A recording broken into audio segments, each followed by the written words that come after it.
नमस्कार मित्रांनो, मी अतुल पडोळे. आपण परत भेटतो आहे इयत्ता 8वीतील इतिहास आणि नागरिकशास्त्र. आणि या इतिहास आणि नागरिकशास्त्रातील इतिहास आणि नागरिकशास्त्र आणि या इतिहास आणि नागरिकशास्त्रातलं जे दुसरं प्रकरण आहे ते म्हणजे भारताची संसद. या प्रकरणाचा सविस्तर अभ्यास आपण या प्रकरणात करणार आहोत.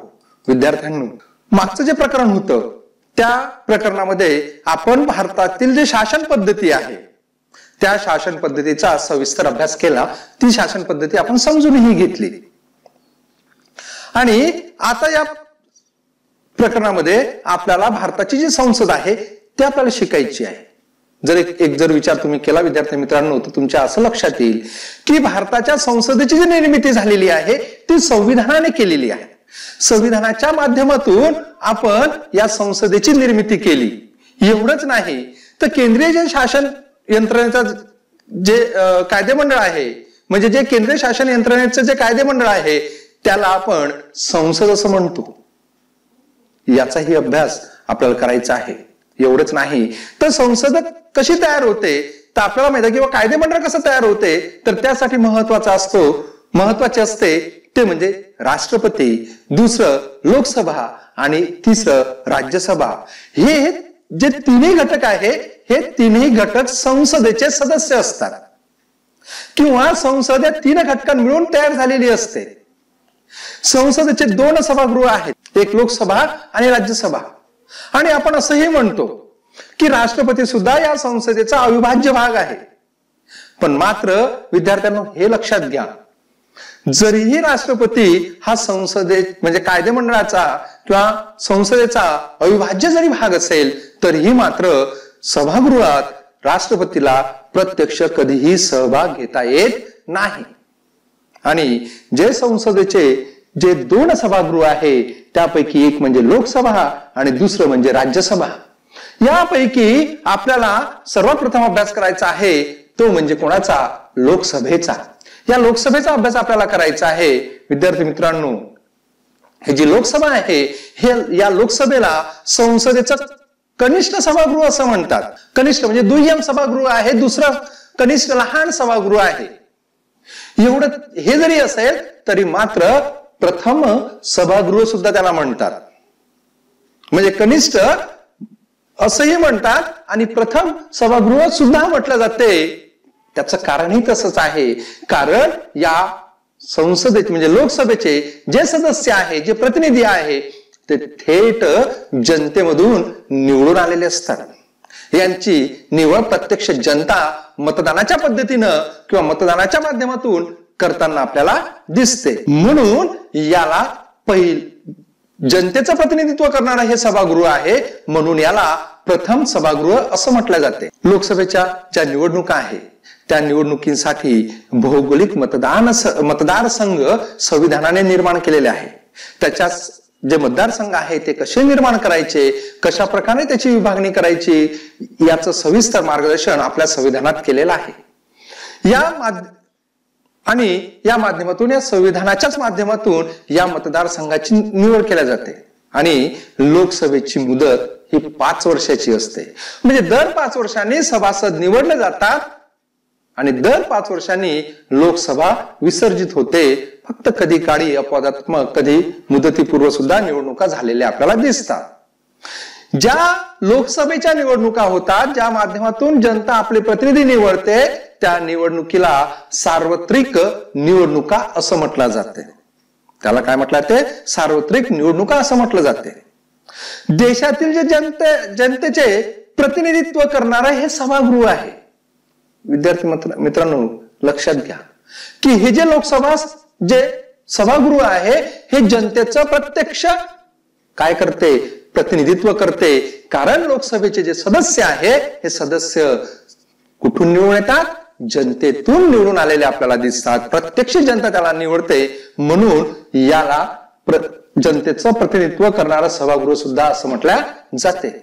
आणि हे जे सभागृह आहे या सभागृहाची सदस्य संख्या किती आहे तर 552 सदस्य या सभागृहाचे सदस्य असतात.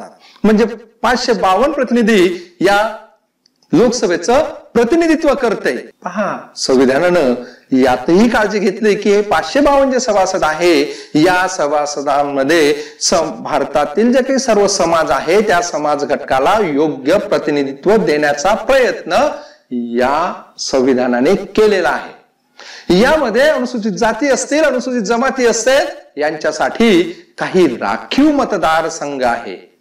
एवढंच नाही तर जर का जे अँग्लो इंडियन लोक आहे ज्यांना जर का योग्य प्रतिनिधित्व ज्यांना जर का मिळत नसेल तर अशाही सदस्याची निवड करण्याचे अधिकार राष्ट्रपतीला आहे।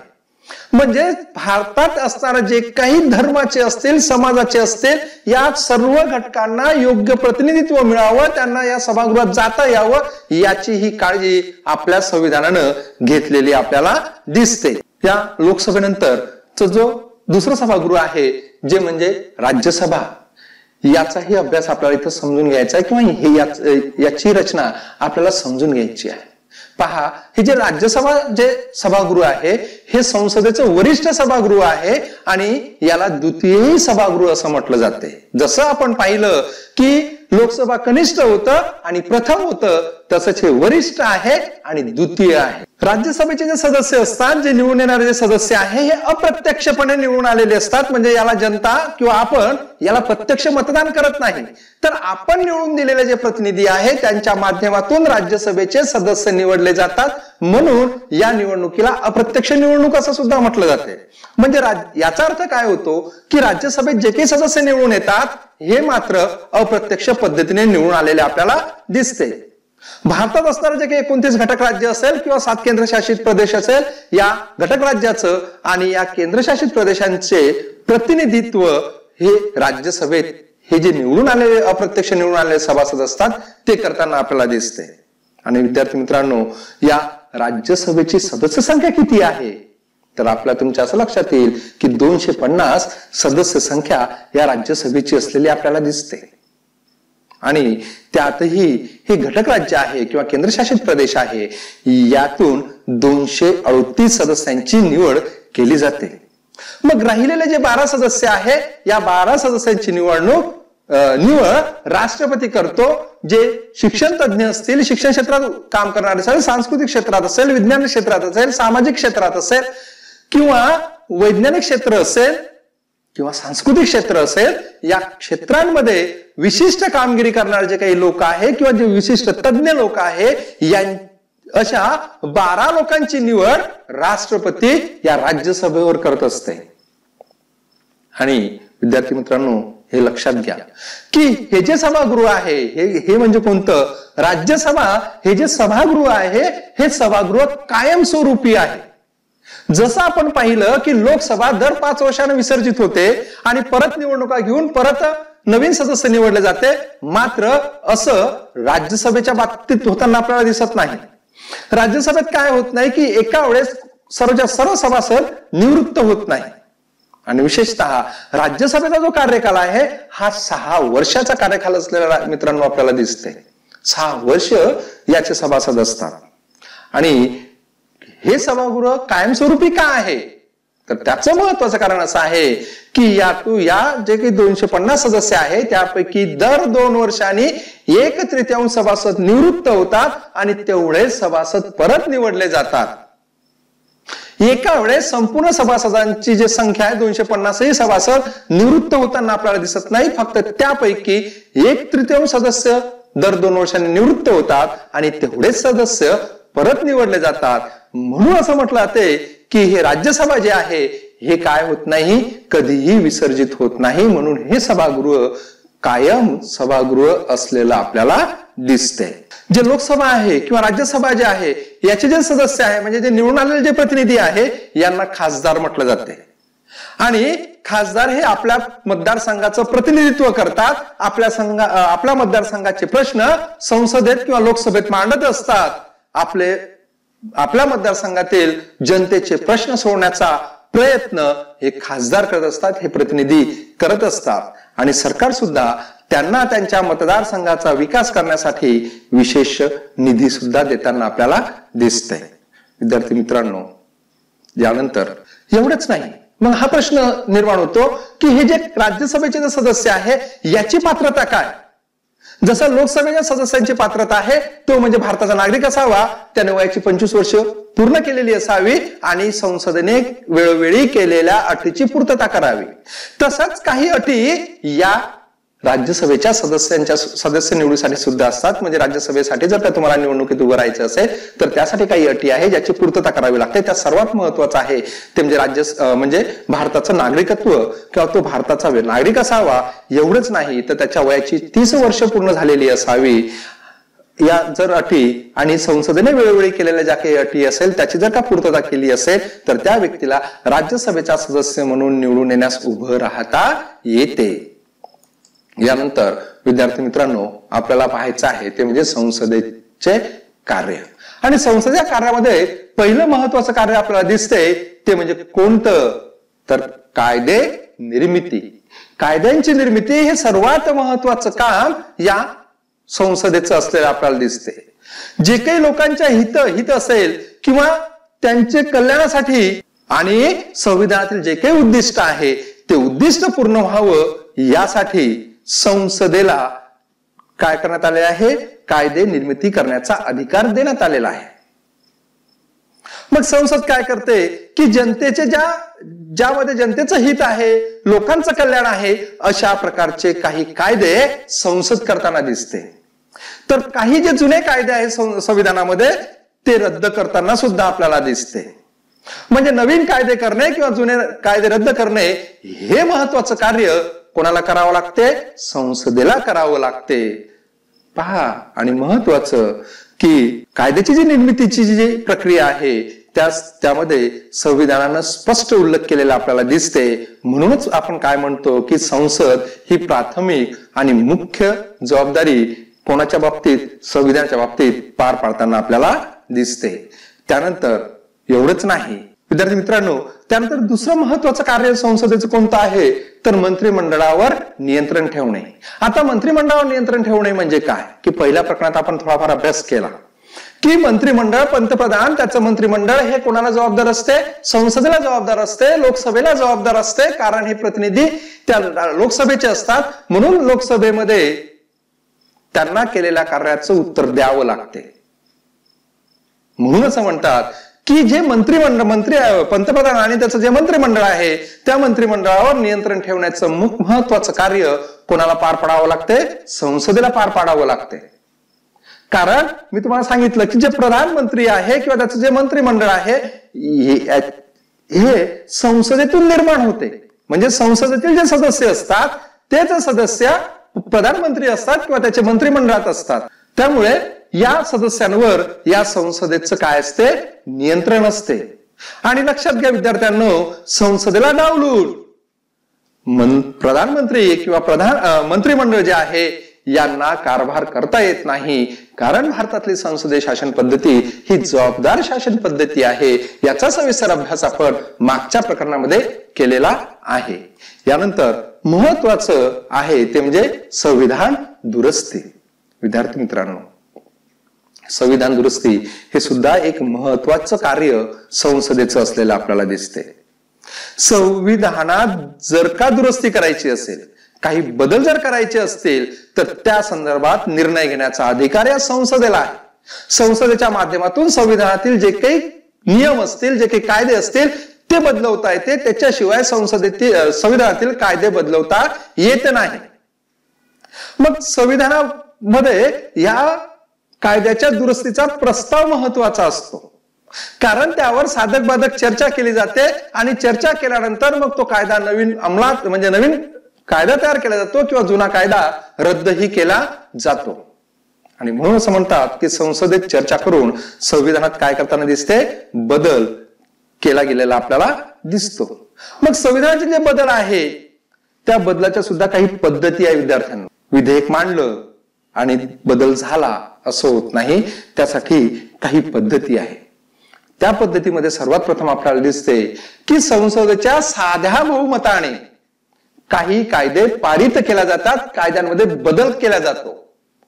तर काही तरतुदीसाठी विशेष बहुमत ज्याला म्हणतो आपण, म्हणजे सरळ सरळ सभागृहात उपस्थित असणाऱ्या सदस्यापैकी 2/3 सदस्यांनी त्या कायद्याला जर समर्थन दर्शवलं असेल तर मात्र मग त्या कायद्यात बदल करता येतो. याला असं म्हटलं जातं की विशेष बहुमताने कायदा पास केला जातो. आणि तिसरं महत्वाचं आहे की विशेष बहुमतही पाहिजे, 2/3 मतदान ज्याला म्हणतो, म्हणजे विशेष बहुमतही पाहिजे. नुसतं बहुमतच पाहिजे असं नाही, तर निम्म्यापेक्षा जास्त घटक राज्यांची सुद्धा मान्यता गरजेची असते.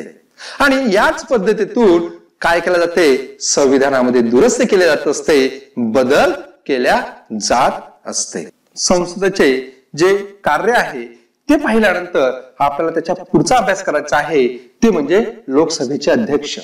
विद्यार्थी मित्रांनो, जो लोकसभेचा अध्यक्ष असतो हा काय असतो की जेव्हा लोकसभेची निवडणूक होते तेव्हा निवडणूक झाल्यानंतर जे लोकसभेची पहिली बैठक असते त्या बैठकीमध्ये लोकसभेच्या अध्यक्षाची निवड केली जाते. मग जे सदस्य लोकसभेत निवडून आले असतात त्याच्याच पैकी एकाची अध्यक्ष म्हणून निवड केल्या जाते आणि त्याच्याच पैकी एकाची उपाध्यक्ष म्हणून सुद्धा निवड केल्या जाते. आणि लोकसभेचं जे कामकाज आहे पहा, जो अध्यक्ष असेल किंवा उपाध्यक्ष जो असेल, हा जसं आपण म्हणतो की आपण निवडून दिलेले प्रतिनिधी हे लोकसभेचं प्रतिनिधित्व करतात, म्हणजे आपलं प्रतिनिधित्व लोकसभेमध्ये करतात, तर जो अध्यक्ष असतो किंवा उपाध्यक्ष असते हे लोकसभेचं प्रतिनिधित्व करताना आपल्याला दिसते.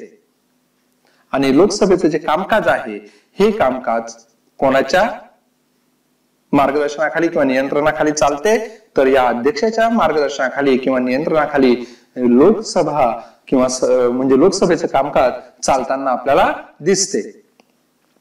लोकसभा हे जे आहे हे भारतातील जनतेचं प्रतिनिधित्व करते. याची कल्पना आपल्याला आहे की लोकसभा भारतातील जनतेचं प्रतिनिधित्व करते आणि अध्यक्ष हे लोकसभेचं प्रतिनिधित्व करताना आपल्याला दिसते. संपूर्ण सभागृहाचे कामकाज अतिशय निपक्षपाती करणे हे त्याच्याकडून अपेक्षा असते, म्हणजे निपक्षपातीपणे ते चालवल्या जाते.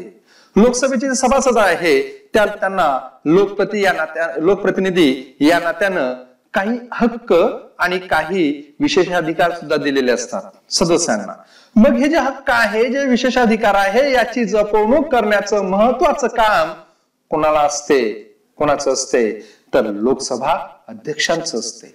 म्हणजे सभागृहाचं कामकाज सुरळीत चालवणे हे सुद्धा एक महत्वाचं काम असते. दुसरं असते की सभागृहाची प्रतिष्ठा राखणे हे सुद्धा काम असते. आणि मी तुम्हाला सांगितलं की कामकाजाविषयक जे नियम आहे त्याचा अर्थ लावणे हे सुद्धा या लोकसभा अध्यक्षाचं काम असते.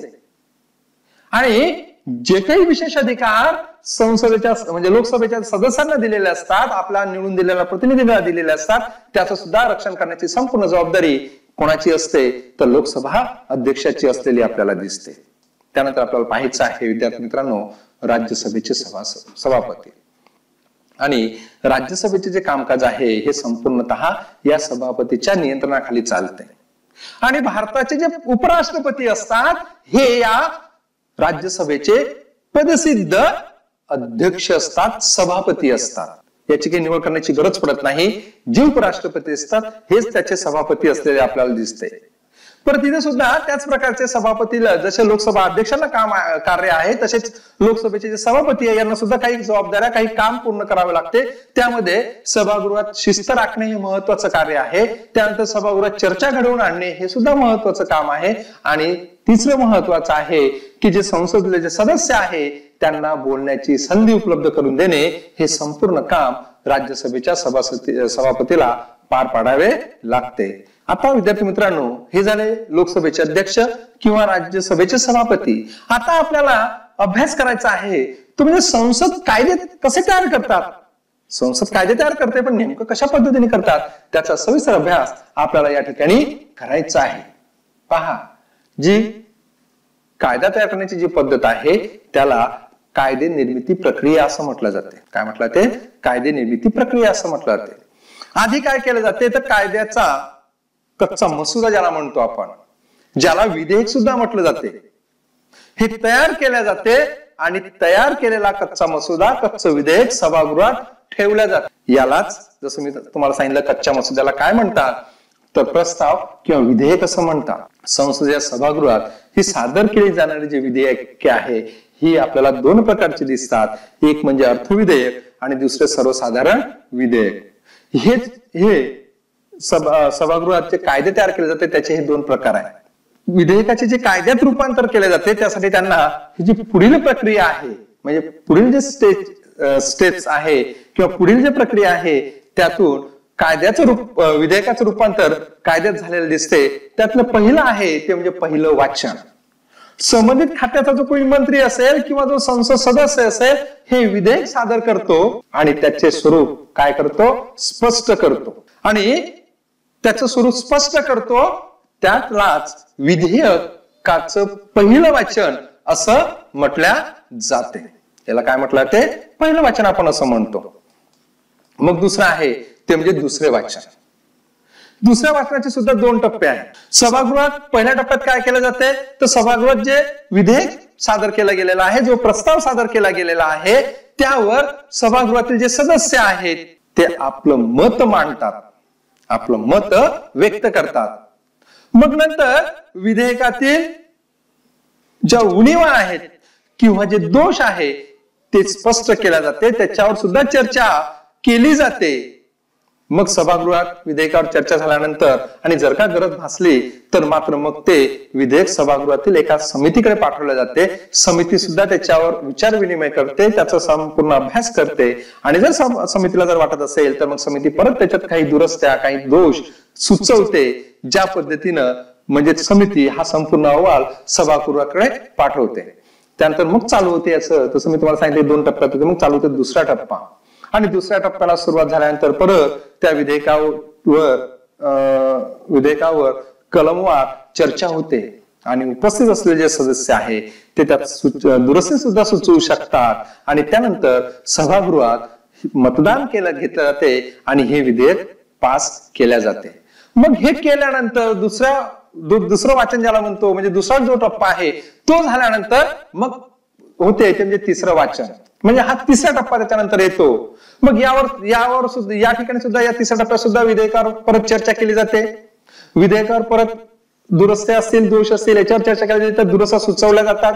मग परत विधेयकावर ठरावावर मतदान घेतले जाते आणि बहुमताने जर का त्याला संमती मिळाली म्हणजे संसदेचे जे दुसरं सभागृह आहे या दुसऱ्या म्हणजे ते विधेयक संमत केले जाते. मग परत दुसऱ्या सभागृहात सुद्धा हीच पद्धत, पहिलं वाचन दुसरं वाचन याच पद्धतीतून दुसऱ्याही सभागृहाला त्या विधेयकाच्या जावं लागते. मग त्या ठिकाणी जर का हे विधेयक जर का पास झालं, पारित झालं तर मग मात्र ते कोणाकडे पाठवले जाते, राष्ट्रपतीकडे सहीसाठी पाठवल्या जाते आणि राष्ट्रपतीची त्यावर जर का सही झाली तर मग या विधेयकाचं रूपांतर कशात केलं जाते, कायद्यात केलं जाते किंवा याचं रूपांतर कायद्यात झालेलं आपल्याला दिसते. म्हणजे अशा पद्धतीनं केंद्रात लोकसभा असेल, राज्यसभा असेल, या विधेयकावर परत जर का मतभेद झालेत, विधेयकावर काय झाले जर का मतभेद जर झालेत परत दोन्ही सभागृहाची संयुक्त बैठक केली जाते. मग ती सुद्धा तीच प्रक्रिया, पहिलं वाचन दुसरं वाचन समितीकडे, तिकडून परत चर्चा, मग शेवटी मतदान आणि मतदान झाल्यानंतर परत त्यावर राष्ट्रपती सही. अशा पद्धतीनं परत ते तिन्ही स्टेज मधून त्या विधेयकाला जावं लागते आणि मग संयुक्त जे दोन्ही सभागृह आहे, लोकसभा आणि राज्यसभा यांच्या संयुक्त बैठकीमध्ये हे विधेयक पारित होते आणि हे विधेयक पारित झाल्यानंतर मग राष्ट्रपतीकडे जाते, परत राष्ट्रपती त्याच्यावर सही करतो. मग कुठे या संपूर्ण विधेयकाचं रूपांतर कशात झालेलं दिसते, आपल्याला कायद्यात झालेलं दिसते. अशा पद्धतीनं भारताची जी संसदेची कार्यपद्धती आहे याचा सविस्तर अभ्यास आपण या प्रकरणात केलेला आहे. विद्यार्थी मित्रांनो, मी इथे आपली रजा घेतो, पण तत्पूर्वी परत माझं आपणास आव्हान आहे की जर का अजूनही तुम्ही माझं युट्यूब चॅनल सबस्क्राईब केलं नसेल तर प्लीज माझं युट्यूब चॅनल सबस्क्राईब करा. नुसतं सबस्क्राईबच करू नका, तर त्या व्हिडिओला शेअर करा, जास्तीत जास्त विद्यार्थ्यांपर्यंत पोहोचवा जेणेकरून त्यांना फायदा होईल. विद्यार्थी मित्रांनो, मी आपली रजा घेतो. धन्यवाद.